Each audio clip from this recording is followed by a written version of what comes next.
Dies ire, dies illa, solvet seculum in famiglia. Te se David cum Sibylla. Quantus semores futurus, quanto iudes est venturus.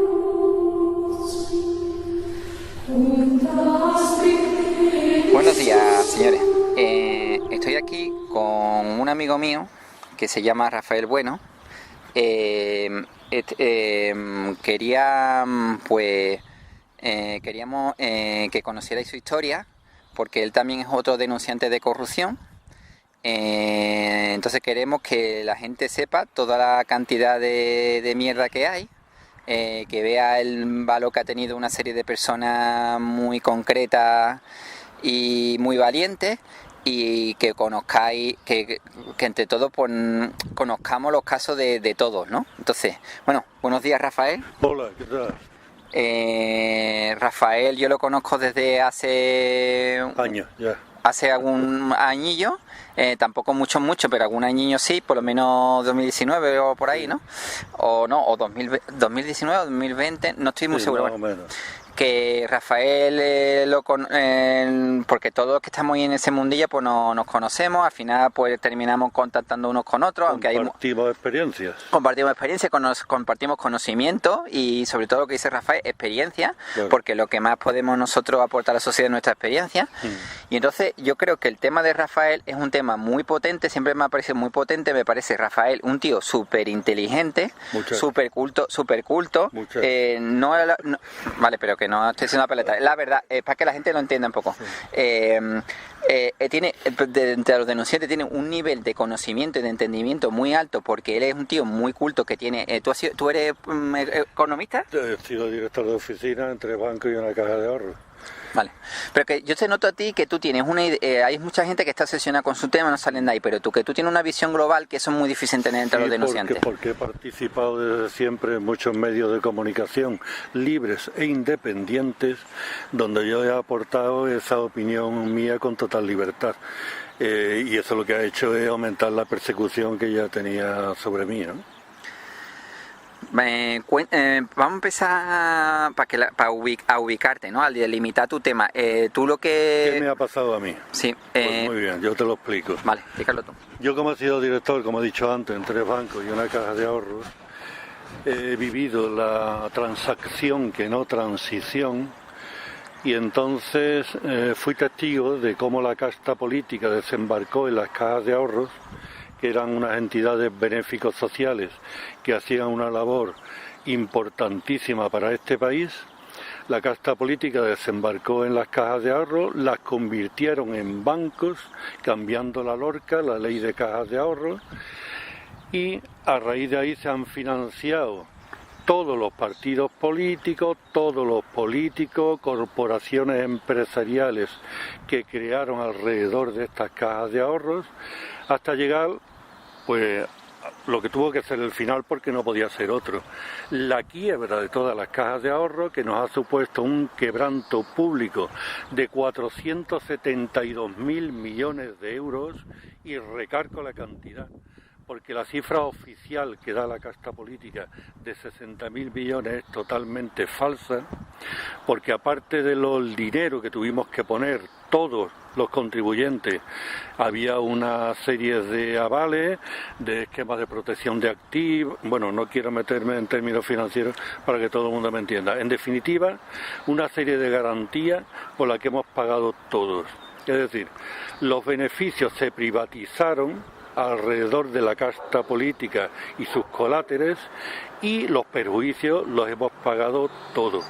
Esos 472.000 millones de euros de los que yo hablo del 2008 era casi la mitad del Producto Interior Bruto de este país en aquella fecha. Lo que producimos en un año. Claro.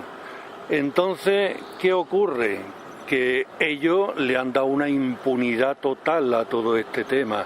Solamente han castigado a algunos, con los que ¿Han castigado ellos... Algunos, tipo Rodrigo Rato... Bueno, pero es que ese ya fue demasiado evidente. Pero no porque fueran los que más daño hubieran ocasionado, sino porque ya eran las luchas internas de cada partido político. El fuego amigo. Claro, y esas puñaladas trapegadas que se pegan entre ellos. Eso es. El tema mío es que además yo en la caja de ahorro que estuve era propiedad de la Iglesia Católica. Entonces, claro... No, un momento. Es que Rafael era director de una caja, Claro. De una sucursal bancaria en Caja Sur. En Huelva ¿De y en Cádiz. Caja Sur? Sí, de Caja Sur. Vale, vale. Allí, ¿no? Vale. Caja Sur estaba históricamente en Córdoba y en Jaén. Y entonces cuando hacen el proceso este que yo he dicho de convertirla en banco y abrir la veda para todo el mundo, entonces la caja hizo una expansión por toda Andalucía. Caja Sur, que es la caja de ahorros de Córdoba, De ¿vale? Córdoba, efectivamente. Que es propiedad de la Iglesia Católica. Eso es. ¿Al 100%? Bueno, ahora te lo explico, porque Vale, hubo como el PSOE le regaló una, ahora te lo explico. Vale. Entonces ellos cuando hacen la expansión por el resto de Andalucía, nos fichan a gente de banca. Como yo venía de 3 bancos antes, entonces hubo un choque tremendo entre la gente que veníamos de banca y lo que ya estaba dentro de la caja cuando funcionaba como caja de ahorro, como esas entidades que canalizaban el ahorro doméstico a través de hipotecas de VPO para que los que no pudieran acceder a una vivienda por sus propios medios pudieran hacerlo y cuyos beneficios de esas cajas de ahorro se invertían en unas obras benéficos sociales. Todo eso se lo cargaron esto. Entonces, los que veníamos de banca ya empezamos a ver determinadas anomalías en los procedimientos que seguían estas cajas de ahorro. Cuando nosotros nos dimos cuenta de que aquello podía terminar en una quiebra porque todos estaban utilizando la caja para saquearla en sus propios beneficios, porque cuando empezamos a levantar la voz, pues entonces nos vinieron los tiros de todos lados. Y cuando digo de todos lados es de todos los lados.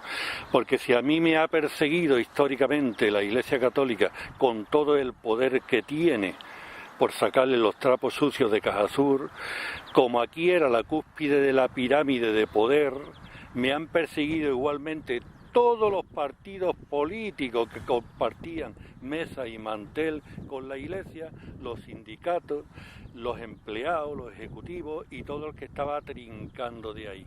Porque parece mentira que los que en otros tiempos se fusilaban unos a otros, ahora compartían el pesebre, y entonces el Consejo de Administración de Caja Sur, para que la gente lo pueda identificar muy bien, estaba compuesto por curas, comunistas, socialistas, peperos, sindicalistas y todos en amor y compañía, porque en todos se lo estaban repartiendo, bueno, para llegar al final a hacer lo que hicieron, que hemos pagado todo. Y además lo que pasa es que en Andalucía que no se han peleado entre ellos.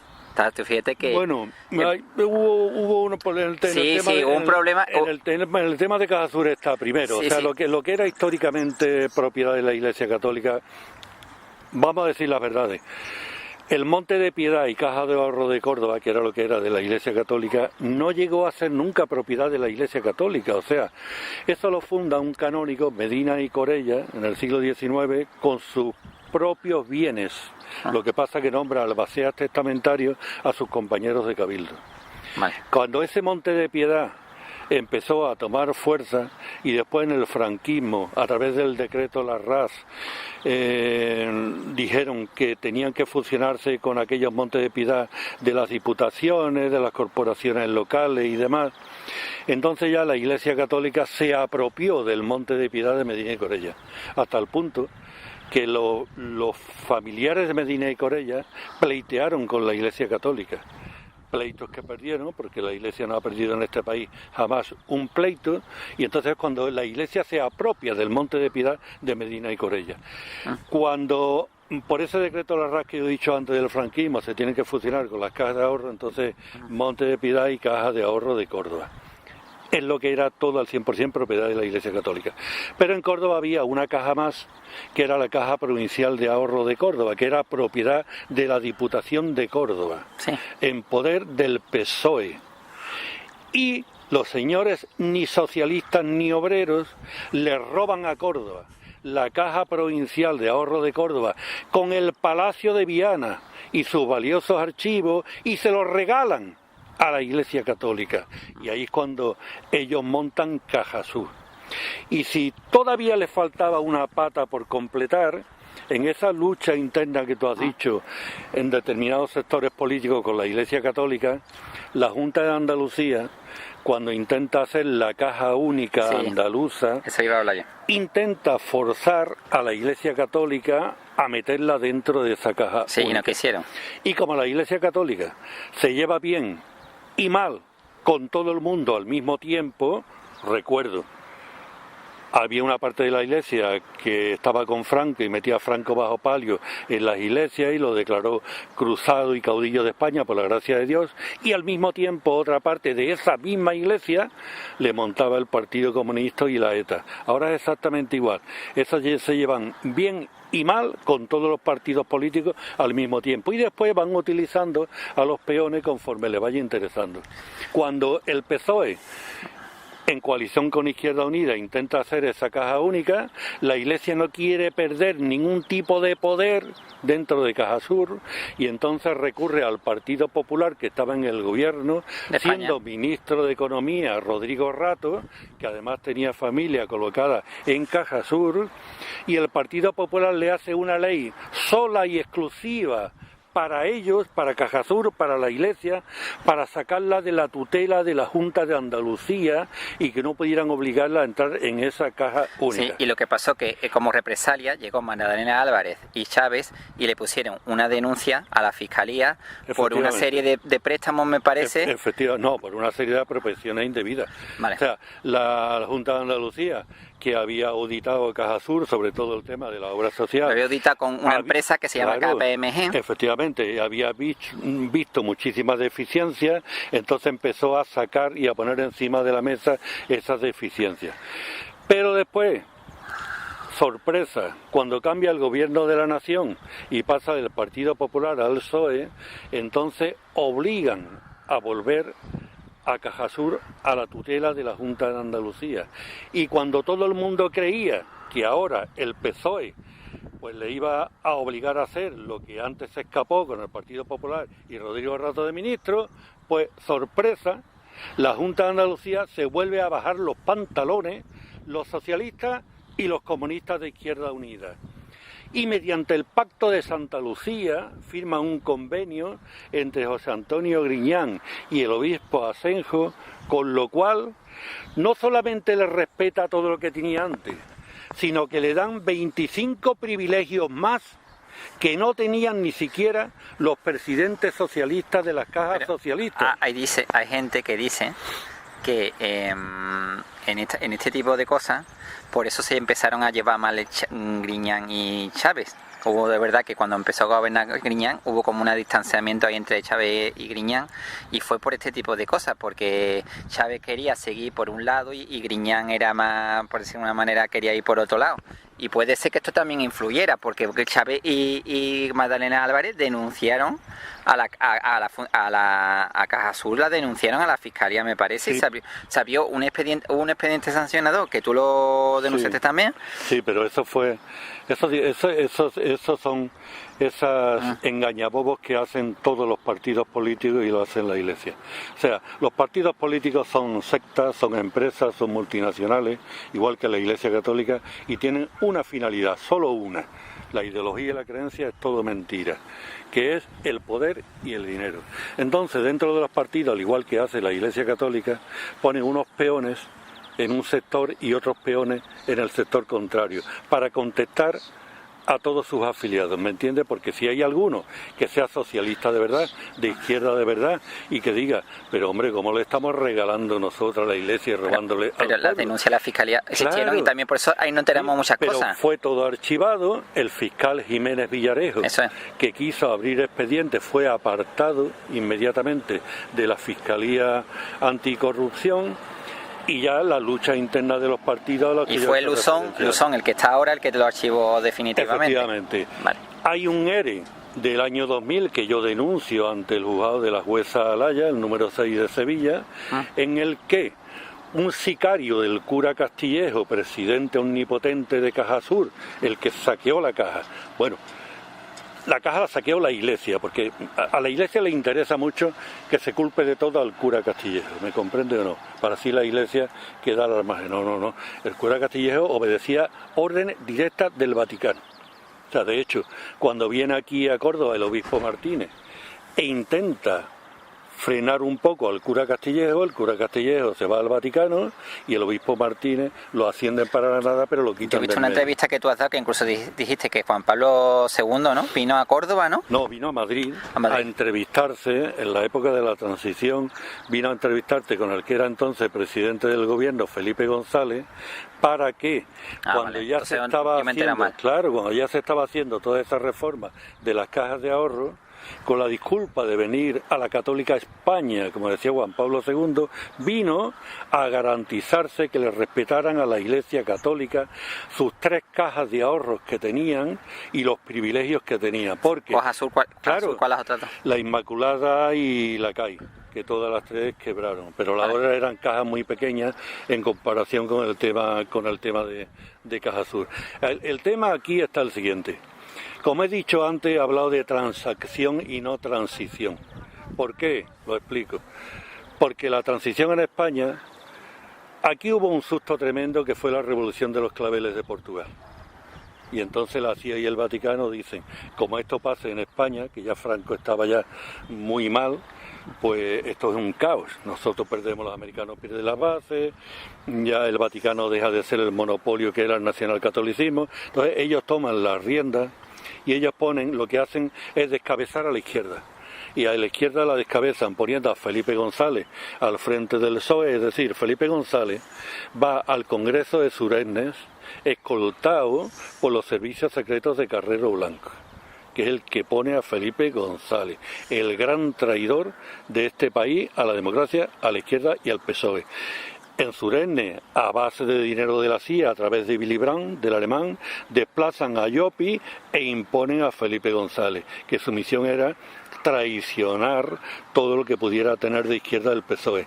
Hicieron lo mismo con el Partido Comunista, con Santiago Carrillo. Entonces, una vez descabezada ya esa izquierda, que después ellos hicieron sus propias purgas internas dentro de los puristas, de los ideólogos. O sea, la izquierda ha matado a más gente de la izquierda que la Iglesia mató a más creyentes, porque el problema es el mismo. O sea, una cosa es la creencia y la ideología y otra es la finalidad con la cual están encabezados toda la Iglesia y todos los partidos políticos. Una vez ya hecho esto, se sustituye el concordato franquista que tenía España con la Iglesia Católica por unos acuerdos que multiplican los privilegios que ya tenía la Iglesia Católica. O sea que ten en cuenta que todo el tema de las inmatriculaciones, por ejemplo, o sea, los miles de millones que se ha apropiado la Iglesia legalmente, pues claro, ahí lleva razón la Iglesia. Ahí que cuando alguien le dice a la Iglesia, devuelve lo que nos ha robado, la Iglesia dice, no, yo no he robado nada. A mí me lo han dado legalmente. El que lo ha robado ha sido el político que le ha hecho una ley especial para que ellos inmatriculen todo lo que había por ahí. Entonces la Iglesia lleva razón. Eso hubiera sido impensable en el franquismo.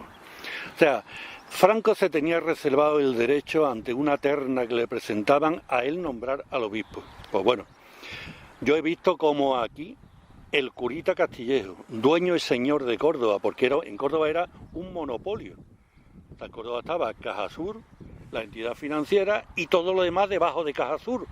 Todas las empresas constructoras, inmobiliarias, y porque él no dejaba que hubiera vida fuera de él, era un monopolio. Yo me acuerdo que cuando ella hablaba con inspectores del Banco de España, el Banco de España ha habido mucho corrupto y lo sigue habiendo, y ha habido mucha gente honrada que han sido tan perseguidas como yo. Entonces había inspectores del Banco de España que venían aquí, veían la situación cuál era, y cuando llegaban a Madrid y lo ponían encima de la mesa, inmediatamente eran trasladados. Cuando yo le decía a algunos inspectores, a los que yo conocía ya, porque a mí me pilló la confiscación de Rumasa. Espera un momento, Rafael, cámbiate de sitio. Ponte tú donde yo estoy y así, porque vale. así pierdo. Vente para acá, vente para acá, porque así yo, más cerca de mí, porque así no pierdo, cambio de postura y cambio de un poco la espalda. A mí me pilló la confiscación de Romasa y aquello realmente lo que fue una prueba de la casta política para después hacer lo que hicieron. O sea, la casta política dijo, si yo soy capaz de quitarle un holding entero a su dueño, de meterlo en la cárcel, sin que haya un juicio ni nada, y en España no pasa nada, nosotros ya tenemos carta blanca para hacer lo que queramos. Y eso es lo que pasó.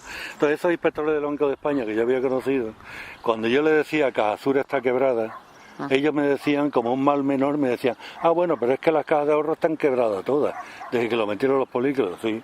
Pero es que ni Sevilla ni Málaga va a quebrar cuando quiebren sus respectivas cajas, pero Córdoba va a quebrar entera porque es un monopolio, como ocurrió. Ellos dejan un agujero de 3.000 millones de euros que paga el pueblo, para que la gente me entienda. La gente que la Iglesia a través de Cajasur desahució, o sea, sacó de sus viviendas, la Iglesia Católica, con lo que predica, con la policía arrastrándole, que eran deudores de buena fe, que no es que no quisieran pagar la hipoteca, sino que no podían, al haberse quedado sin trabajo en Córdoba, como consecuencia de la quiebra de la entidad financiera de la Iglesia y de todas las empresas asociadas por ellos. Ese ciudadano desahuciado como contribuyente ha pagado el agujero de los 3.000 millones de euros. ¿Han pagado los que no estaban endeudados? Claro. No, como contribuyente lo han pagado, pues han tenido que seguir tributando. Que dejaron los curas, los políticos, los sindicalistas y todo el dinero que se gastaron ahí en putas y bueno, perdón, voy a decirlo más claro. En putas, en putos, en putes y en cocaína. Y en putis. Para que quede todo... Que yo también lo que veo muy grave es que... porque analiza, bueno, tú quieres seguir hablando, sigue hablando, sí. Que yo lo que veo que se metieron las cajas de ahorro, que eran lo que tú dices, lo primer fallo que yo detecto de lo que tú dices, cuando lo que tú dices, que la Iglesia Católica se queda con la caja, el monte ese que creó el cura ese con su bien, de Medina Corella. Después los socialistas le regalan una caja de ahorro entera. ¿Un cura qué coño hace en una caja? Claro. Es que es una cosa que lo que tú dices, ¿cómo pues? Yo te presto dinero, pero si tú no me lo devuelves, yo te echo a la calle. Prueba de ello es que tuvieron que cambiar el Padre Nuestro. O sea, el Padre Nuestro lo cambian por las necesidades de Cajasur, porque claro, ¿cómo iban a seguir embargando y desahuciando y quitándole las propiedades al pobre que no podía pagar? Y tuvieron que quitar del Padre Nuestro el perdón a nuestras deudas y sustituirlo por perdón a nuestras ofensas. O sea, todo tiene esa consecuencia. Pero tú ten en cuenta que la Iglesia ha tenido históricamente esa gran capacidad de desdoblarse. Y cuento, como ya te lo he contado antes, yo voy a entrar un día en Cajasur, en la sede central, con un amigo mío que tiene un problema con su empresa y la caja le iba a quitar todas las propiedades, incluso a su suegro y a sus padres que le habían avalado. Entonces me dice él, oye, ¿por qué no te vienes, hombre, y negociamos? Porque el ejecutivo que yo estoy tratando el tema te conoce además y te valora, y 4 ojos ven más que 2. Pues estupendo, yo no tengo ningún inconveniente en ir. Y cuando yo voy entrando con este amigo mío, que íbamos a ver cómo podíamos salvarle todos sus bienes y lo de su familia, en la puerta de la central de la caja había una monja con una hucha pidiendo limosna. Y mi amigo abre el monedero y le da una limosna en la hucha a la monja. Y entonces yo le digo, ¿qué haces? Y me dice, coño, pues dándole una limosna a la monja, ¿no? Digo, ¿y no te das cuenta que le está dando una limosna a la misma empresa que si ahora no llegamos ahí arriba a un acuerdo con el cura banquero que está ahí, te lo va a quitar todo? Claro. O sea, sería impensable que alguien de la familia Botín se pusiera en la puerta de un banco de Santander a pedir limosna y que la gente le echara limosna sabiendo que es de la familia Botín. Pues la Iglesia sí, porque la Iglesia ha sido capaz de desdoblarse hasta ese punto, cuando la Iglesia en realidad es un gran abanico que abarca de la extrema izquierda a la extrema derecha, de los misioneros y la teología de la liberación al Opus Dei y los legionarios de Cristo. Y dentro está todo, y todo converge en un mismo punto, que es el Vaticano. Entonces, ese cristiano de base, ese creyente, ese que tiene fe de verdad y auténtica, que dice, no, yo no tengo nada que ver con los otros, yo ni los conozco, ni me acerco a ellos, sí, porque tienes un punto común que es el Vaticano, y lo maneja maneja todo, con lo cual estás haciéndole el juego a ellos. De hecho, cuando yo le decía a algún alto jerarca de la iglesia, pues yo me he entrevistado con cardenales, con obispos, toda escondida, porque claro, si se enteraran que hablaban conmigo solamente, pues ya hubieran sido purgados, de ipso facto, ¿no? Y entonces ellos decían, pero bueno, ahí tenemos, sí, existe la iglesia financiera como tú dices, los mercaderes del templo cordobés, pero no te fijas ahí, miran las misiones, los misioneros, los comedores sociales, y entonces se escapan por ahí. Pero claro, se escapan ante una persona ignorante, como tú comprenderás, porque hay que decirle, eso que pone en una parte del Evangelio, que tu mano izquierda no sepa lo que hace tu mano derecha, no, mire usted, yo no puedo ir con una mano asesinando y con la otra dando limosna, y cuando me venga a mí alguien a pedir cuenta de los asesinatos, yo no puedo decirle, no, pero no mire usted esta mano, mire usted la mano con la que hago limosna. Sí, pero lo que yo veo es una cosa, No. Rafael, que la iglesia ahí se metió una ecuación muy grande, porque tú de tener los Montes de Piedad, ¿eso qué eran? Era una caja, era que No, los Montes tú de Piedad, cogías... Montes de Piedad, esto fue anterior a las cajas de ahorro. Los Montes de Piedad es donde iba la gente a empeñar. Eso de es. hecho, los Montes de Piedad se crean para luchar contra los usureros. Eso es, se crea para luchar contra la usura, claro, sí, que es lo que te quiero decir. ante el dinero tenía los la que lo iglesia tenían. podía haber cogido y haber dicho, a ver qué se queda hoy con la Monte de Piedad y no avanza más para adelante. No, yo te voy cuando a- avanza para más claro. adelante, cuando se mete en la caja y luego se quiere crear como un banco, es porque ellos les movía la ambición. Yo le dije un día a un canónico, ¿Me entiende o no? a un canónigo que estaba en Caja Sur, le dije un día, mira, yo no tengo nada en contra de que la iglesia, porque sea suya, que ya como he dicho antes no era, pero bueno, vamos a dar ya por hecho que sea suya, ¿no? Pues tenga una entidad financiera. Pero yo entendería, como hacían las otras dos cajas de ahorro de la iglesia, que en esa caja de ahorro no ponía un pie jamás un cura. Tú no veías una sotana allí nunca. Sí. O sea, ellos habían nombrado a un ejecutivo, Sí. a un director general, que era el que llevaba la gestión de la entidad. Sí. Otra cosa es que después los beneficios, la iglesia decidiera a qué finalidad pudieran ir destinados. Pero es que además que se hubieran dedicado al tema del microcrédito, por ejemplo, que le explicaba yo, porque yo no sabía lo que eran, cómo se podía luchar para que los pobres salieran de esa pobreza a través de esos microcréditos, como se ha hecho en determinados países de África. Bueno, pues aquí lo hicieron justamente al contrario. O sea, aquí la Iglesia Todopoderosa de Caja Sur cordobesa, los mercaderes del templo cordobés, se asociaron con las grandes empresas cordobesas y se cargaron a las pequeñas. Ya O sea, fueron nefastos. Sí, pero que te quiero decir que ahí es donde fue el fallo. Tú puedes tener lo mejor. Claro. Decir, voy a hacer una obra social, voy a dar crédito y a cambio tú me dejas, por ejemplo, el móvil.